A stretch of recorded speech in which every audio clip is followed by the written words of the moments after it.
बिस्मिल्लाहिर्रहमानिर्रहीम। हर साल दुनिया भर में लाखों लोग हार्ट अटैक से मर जाते हैं। इसका शिकार भी होते हैं, लेकिन हैरानकुन बात यह है कि उनमें से बहुत से लोग हार्ट अटैक होने की वजह से कोई चेस्ट पेन नहीं होता, कोई ड्रामेटिक कोलैप्स नहीं होता, सिर्फ कुछ हल्की सी सिम्टम्स जिस तरह थकन, पसीना, हल्की सी चेस्ट डिस्कम्फर्ट, इसी वजह से इसे कहते हैं साइलेंट हार्ट अटैक।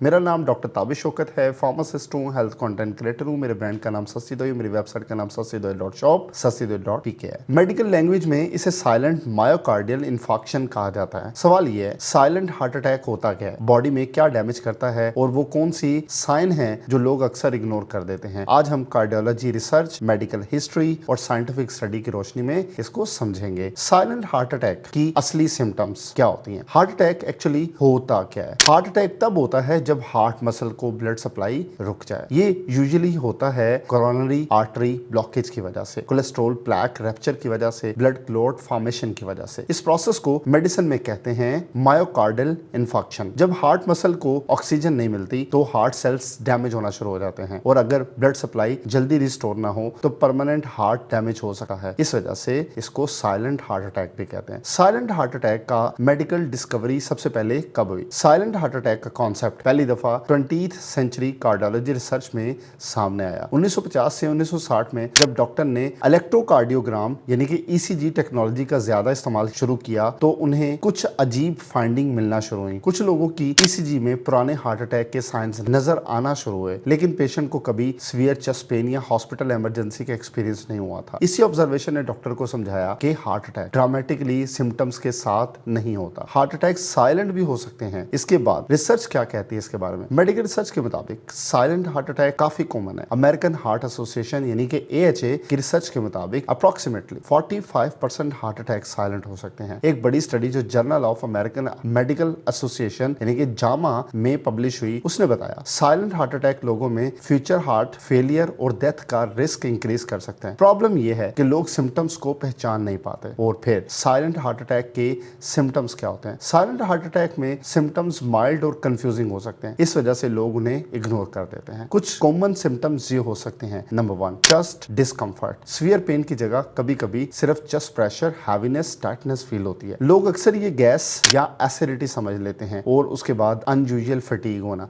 अचानक एक्सट्रीम थकन एक साइन हो सकती है। और पर्टिकुलरली अगर बिना रीजन की वीकनेस हो, रूटीन का काम करना मुश्किल हो जाए, ये एक वजह बनती है। शॉर्टनेस ऑफ ब्रीथ यानी कि सांस लेने में मुश्किल आना, सांस का अचानक फूलना भी एक वार्निंग साइन हो सकता है, खास तौर पर अगर फिजिकल एक्टिविटी के बगैर हो, चेस्ट डिस्कम्फर्ट के साथ हो। और फिर कोल्ड स्वेट यानी कि ठंडे पसीने आते हैं। हार्ट अटैक के दौरान बॉडी स्ट्रेस रिस्पॉन्स एक्टिवेट करती है। इससे हो सकता है कि अचानक पसीना आए और कोल्ड क्लैमी स्किन हो जाए। पेन इन जाज, नेक और back. Heart attack chest pain से स्टार्ट नहीं होता। केसेस में पेन महसूस होता है जाज यानी कि जबड़े में, नेक गर्दन में, और अपर बैक साइड पे, गर्दन की बिल्कुल बैक साइड पे। तो ये एरियाज हो सकते हैं जहां पे आपको दर्द हो। और फिर साइलेंट हार्ट अटैक ज्यादा किन लोगों में होता है? रिसर्च के मुताबिक कुछ लोगों में साइलेंट हार्ट अटैक का रिस्क ज्यादा होता है, जो कि शुगर के मरीज हों। शुगर नर्व डैमेज कर सकती है। डायबिटीज होती है ना, वो नर्व डैमेज कर सकती है। इस वजह से पेन सिग्नल कम महसूस होते हैं। ओल्डर अडल्ट के अंदर एज के साथ सिम्टम्स लेस नोटिसेबल होना शुरू हो जाती हैं। और विमेन में रिसर्च सजेस्ट करती है कि विमेन में एटिपिकल सिम्टम्स ज्यादा होते हैं, जैसे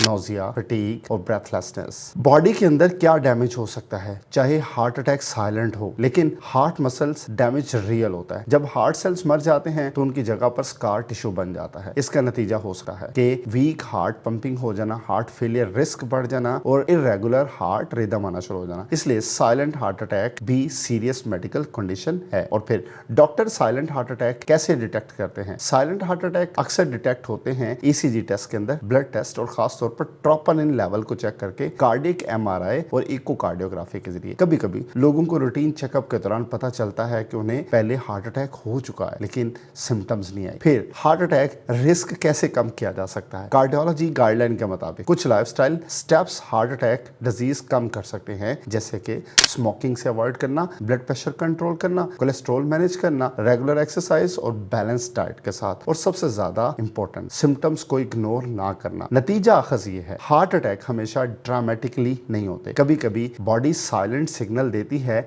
अगर अनयूजुअल फटीग हो, चेस्ट डिस्कम्फर्ट हो, ब्रेथलेसनेस हो, अनएक्सप्लेन्ड स्वेटिंग हो। आपको डॉक्टर से कंसल्ट करना लाजमी है, इसको इग्नोर नहीं करना। अर्ली डिटेक्शन और मेडिकल केयर जिंदगी बचा सकती हैं। ये जितनी भी मैंने आपसे बात की ये रेफरेंस है American heart association AHA silent heart attack research base, और फिर journal of American medical association जिसे जामा कहते हैं silent myocardial infarction study research paper से, national heart lungs and blood institute जिसे NHLBI कहते हैं हार्ट अटैक इंफॉर्मेशन देती हैं, और फिर यूरोप सोसाइटी ऑफ कार्डियोलॉजी जिसे ESC गाइडलाइन कहते हैं। ये सारी की सारी बातें मैंने आपसे इन रिसर्च पेपर के थ्रू की हैं। मैं उम्मीद करता हूं आप इन सारी चीजों को ऑब्जर्व करने के बाद अपने आप को साइलेंट हार्ट अटैक के लिए इग्नोर नहीं करेंगे। शुक्रिया, अल्लाह हाफिज।